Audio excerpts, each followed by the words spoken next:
Hey everybody, it's Michael Douglas. Welcome to this edition of Dr. Pundit, where we talk about music, not medicine. And it's also the home of YouTube videos without the utilization of YouTube Shorts. And on this episode, it's another line items episode where I talk about whatever listicle kind of catches my fancy. In this case, it's three pivotal country albums that had a positive effect on country music. And let's just jump right into it. Now, are these albums that changed the course of country music history? No, of course not.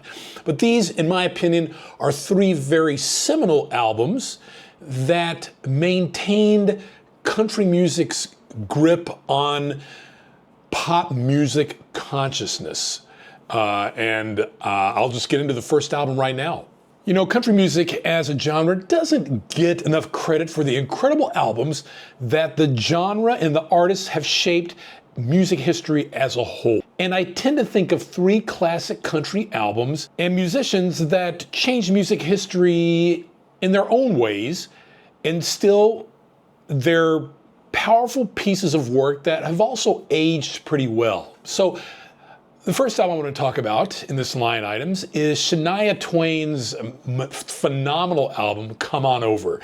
Quite a few country music traditionalists would scoff at this entry on my list because, well, that's precisely why I listed the album here, basically.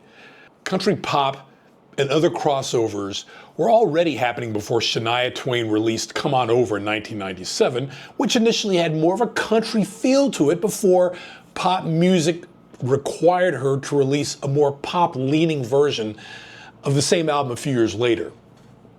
But nothing had really quite scratched the itch that mainstream audiences had at the time.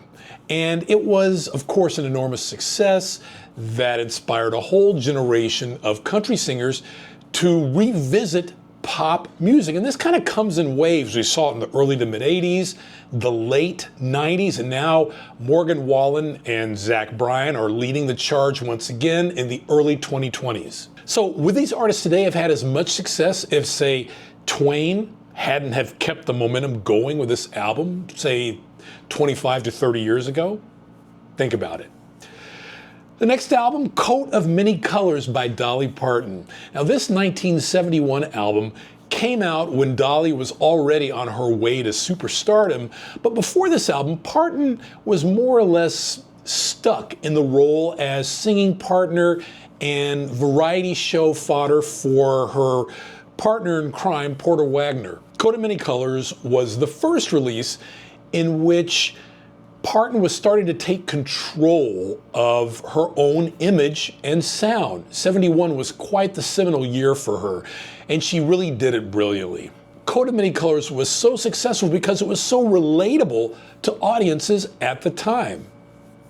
Now, on this record, Parton croons about poverty, family, nature, and love in a way that few have been able to master. And I think it really not only solidified her role in country music, but other more influential musicians and movements were starting to take note of what her potential was.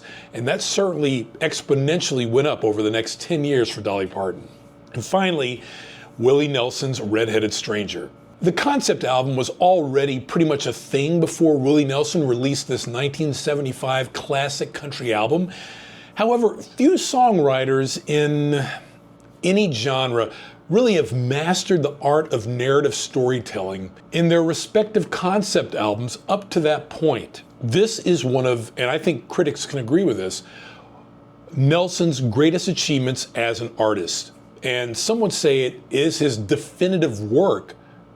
Full stop. Red-Headed Stranger set the stage for the rest of Willie Nelson's career.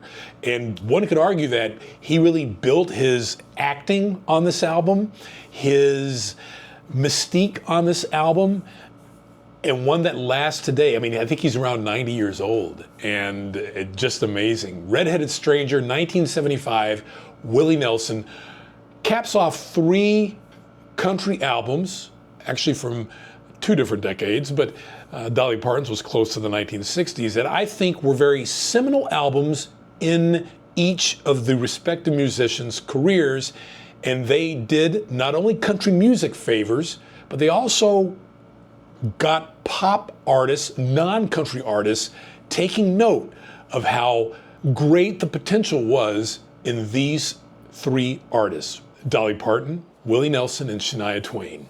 I'm Michael Douglas, and if you like what you see here, please don't hesitate to like and subscribe. And until next time, as the late great Barry White always used to say, let the music play. And I'll see you on the next episode.